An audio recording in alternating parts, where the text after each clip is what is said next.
Hi, Chester Elton here with the inaugural live version of our Gratitude Book Club. You know, Adrian Gostick, my wonderful friend and co-author, we wrote this book, Leading with Gratitude. And I have to say, even though it was our 13th book, it is my favorite. And being filled with gratitude, I think, is just a great way to lead your organization. It's also a great way to live. And, you know, we love books, as you might guess. We're authors. We write books. We love books. So it's really interesting that in this inaugural, version of our Gratitude Book Club, what I want to do is I want to recommend books that I've read. Now, I think books change people's lives. You know, whether you read that book in middle school or high school or college or at church, right? There was something that inspired you, that made you think, and hopefully caused you to jump into action, right? Do something differently. And maybe it was a fictional book. Maybe it was historical or autobiographical, or it was a business book, or even a how-to book. Well, I think that those kinds of inspirations are meaningful. And so for this inaugural, version of our Gratitude Book Club, I want to share with you 3 books that I'm currently reading or have read that have really inspired me. The first one, and I can't tell you how much I've enjoyed this book. It's by Jane Goodall, and it's called Reason for Hope.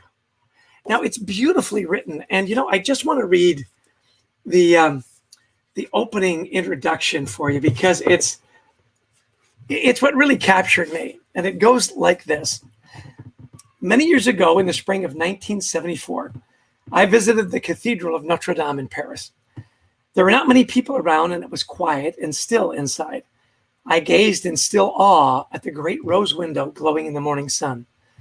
All at once, the cathedral was filled with a huge volume of sound, an organ playing magnificently for a wedding taking place in a distant corner. Bach's Toccata and Fugue in D minor. I'd always loved the opening theme, but in the cathedral, filling the entire vastness, it seemed to enter and possess my whole self. It was as though the music itself was alive. That moment, a suddenly captured moment of eternity, was perhaps the closest I've ever come to experiencing ecstasy, the ecstasy of the mystic. How could I believe it was the chance gyrations of bits of primeval dust that had led up to that moment in time? The cathedral soaring to the sky, the collective inspiration and faith of those who had caused it to be built, the advent of Bach himself, the brain, his brain, that translated truth into music, and the mind that could, as mine did then, comprehend the whole exonerable progression of evolution, since I cannot believe that this was the result of chance. I have to admit anti-chance.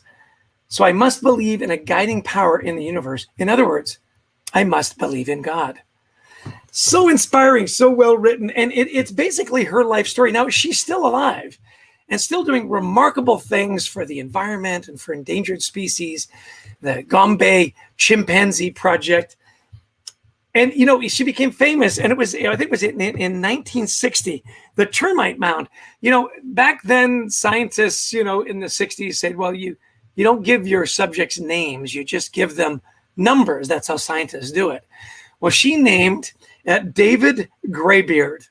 And David Graybeard, as those of you who know a little about Jane Goodall, was the chimpanzee that created a tool, created a stick that put it in the termite mound, pulled it out, and then ate the termites off the stick. And it was a huge breakthrough because people didn't believe that animals could create tools. Men were the tool makers. We were the sentient, and so on. Well, all through her life, even as a young girl, she loved her animals, and she had turtles and racing snails. And she said her dog was the one that taught her that, of course, animals have emotions. They're happy to see you. They're sorrowful. And so that started the Gombe Chimpanzee project. Now, I got so into it that I even bought the David Graybeard little plush. Do you see his little gray beard there? And I bought it for my grandson, Lucas. He's 5 years old, and he loves animals and stuff. And I thought, I even got the Who is Jane Goodall, children's book. And I was so excited. And I read him a little bit of the book, and I said, hey, we'll open this package. And he opened it up, and he looked at it, and he goes, Pop, it's not a dinosaur. So even though it was inspiring for me, it wasn't inspiring for Lucas. Sorry about that, David Graybeard. Anyway, I keep it in my office as inspiration. She talks about her life. She talks about studying animals, about how important it is for us to take care of the environment, taking care of those animals. So this is my first recommendation. I can't tell you how much I'm enjoying this book. And there are terrifying parts where she has, students that are kidnapped, and it's a dangerous part of the world sometimes. Highly recommend Jane Goodall, Reason for Hope, A Spiritual Journey. Well, the second book, this is a business book, and I love first-time authors. And this is a first-time author who's actually a very dear friend of mine. His name's Mark Egerding, Mastering the Sales Recipe. Now, I grew up in sales, and I love salespeople. They're always so energetic, and they've got goals, and they're always upbeat. And he's taken his life in sales. Now, he's a vice president at U.S. Foods, and he's also an excellent chef, by the way. If you ever get a chance to eat one of Mark's meals, take him up on it. And he said, you know what, I'm going to put together a recipe book for sales. Now, there's a section here I want to read you that I thought was really great. He talks about the sales ego. Now, I know I have dog-eared the page. Here it is, your sales ego. Listen to this. And if you've been in sales, you know this sort of mindset. He says, here's the little conversation that goes on in the head of a certain type of sales professional at the end of a botched sale. Well, that was a disaster, wasn't it? I really messed that up. This entire week has been terrible, almost like a losing streak, a curse, really. I bet that a better salesperson would have closed that big deal. Maybe I'm not really right for this whole sales gig. If I can't get it together, I should look at other career options. And as salespeople, we've all thought that, right? And he talks about, putting your ego aside. I love that he's got at the very end is Mastering the Sales Recipe Action Plan. Simple steps that you take. Check the box, take notes, hold yourself accountable. I love this first step. And Mark, I love a guy who sells his own books, right? Read the book one segment at a time. You might be able to check this box right now, right? Scan the action plan. Note what you've done. What are some additional great ideas? Establish your goals. Identify 2 or 3 actions at the start and implement them in 30 days. Document the results. And it goes on. So, by the way, when he first released this book, it's sold out on Amazon. I think they're available now. So my second recommendation for my Gratitude Book Club, Mark Egerding, Mastering the Sales Recipe. First-time author, please support my friend. And if you're in sales or you just want some great recipes, this is the book for you. The last book. This isn't going to be a long live session. We'll maybe go 15 minutes tops. I can't stop talking about this book. It's Awestruck by Jonah Paquette. I've had Jonah on my Leading with Gratitude live show. By the way, I hope you'll tune in pretty much every Thursday at 1 p.m. Eastern. We have some remarkable authors, thought leaders that come in. The theme is gratitude, right? And so I hope you'll join us for that. Plus, we have the Gratitude Journal that you can sign up for too, our newsletter. Well, having said all that, let me talk to you a little bit more about Awestruck and my new good friend, Jonah Paquette. He actually is a PhD. He's a licensed clinical psychologist at Kaiser Permanente. He talks about Awestruck, how embracing wonder can make you happier, healthier, and more connected. He said, there's not a lot of work that's been done on the impact that awe has. I think one of the reasons this book really resonated with me is because I think awe and gratitude are connected. I don't believe that you can be in a state of gratitude and be anxious or nervous or depressed when you're expressing gratitude. And he says much the same thing about awe. He said, think about, that sunrise, that sunset, looking over the ledge and seeing the Grand Canyon for the first time, or gazing into your newborn's eyes. Those moments of awe and how they just energize you and invigorate you. What I love about his work is he said, even the recollection of those moments. And I hope some of you right now are thinking, oh yeah, I remember that moment when I held my baby in my arms for the first time. Or I remember that incredible forest or that hike that I went on. And in that moment, isn't it interesting? Maybe the hairs are standing up on your arms, goosebumps. Well, he talks about a couple of things here. And I want to get to his definition, which I think is wonderful. He says, defining awe. And he talks about the history of awe, that the word actually is derived from the Nordic. It was actually terror, right? It was like, oh my gosh. And then it came to take on connotations in religion and now more in nature and so on. He says, defining awe. Think about a time when you felt overwhelmed overwhelmed by beauty, or encountered something so mind-blowing that it shook you to the core. Perhaps it came from being in nature, experiencing the birth of a child, or hearing about an act of great courage or valor. That's awe, the feeling that comes when we encounter something so vast or profound that we struggle to fully comprehend it.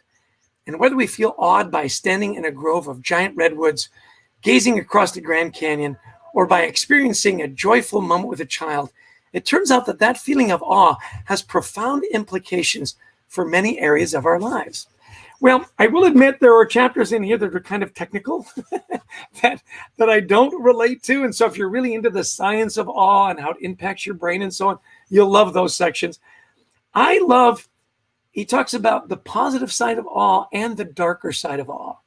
And in the darker side of awe at the end, one of the great quotes, and I love this, from Mr. Rogers.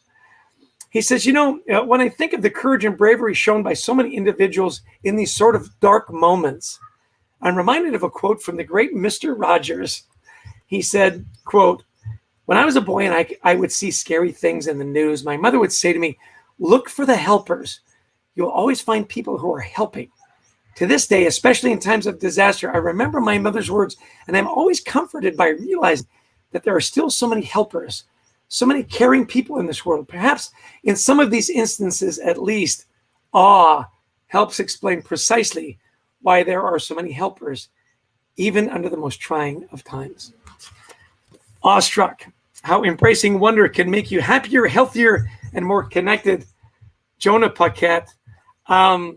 It really is a book that makes you think.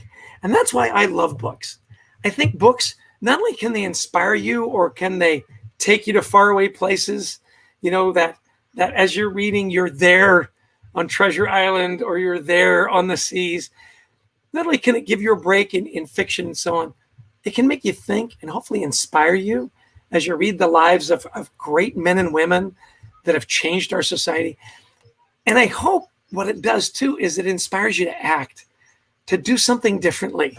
Whether it's to embrace awe, whether it's to give yourself a break if you're a salesperson, right, with the sales recipe, or if it's to embrace nature and understand that there's just something magnificent about being with animals and nature and gazing up at the sky. Well, I want to close our little session. We're at 13 and a half minutes. I promised I wouldn't take much of your time. I love Jonah's chapter 1, one of my favorite quotes, and I was so delighted to find it here in his book. He said, "There are two ways to live your life. One is as though nothing is a miracle. The other is as though everything is a miracle." Albert Einstein, one of my favorite quotes. Well, I hope you have a great weekend. I hope that you've got a book that has inspired you. And please, whether it's in the chat box or whether it's connecting with me on LinkedIn and following me, share with me the books that have made the biggest impact in your life. What was that book that when you were a kid that you read that said, "I want to become a doctor," or "I want to work with underprivileged," or "I want to go to Africa and study chimpanzees"? Those are the books that inspire gratitude. That's why I love our book, Leading with Gratitude. Let's be grateful for the authors that have taken time to write them. Let's honor them by thinking about what it is, how they're trying to impact our lives.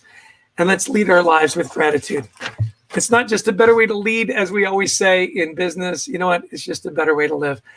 I hope that through all the books you read and through all these disasters and calamities we're going through, have you heard about the meteor? It's coming. That we are a little more, that we're a little more grateful for what we have, that we're a little more kind, that we're a little more patient, and we're a little more forgiving. Well, I am grateful for the time we've had together. We're right at 15 minutes. Have a great weekend. Enjoy the books. This is my stack. Let's put a couple more on here. Here's Awestruck. Let's see if we can do this without it coming crashing down. Here's Reason for Hope. And here's Mark Eggerding's book. Take care, everybody. Have a great weekend. Grateful for your time. Cheers. I'm going to remove me.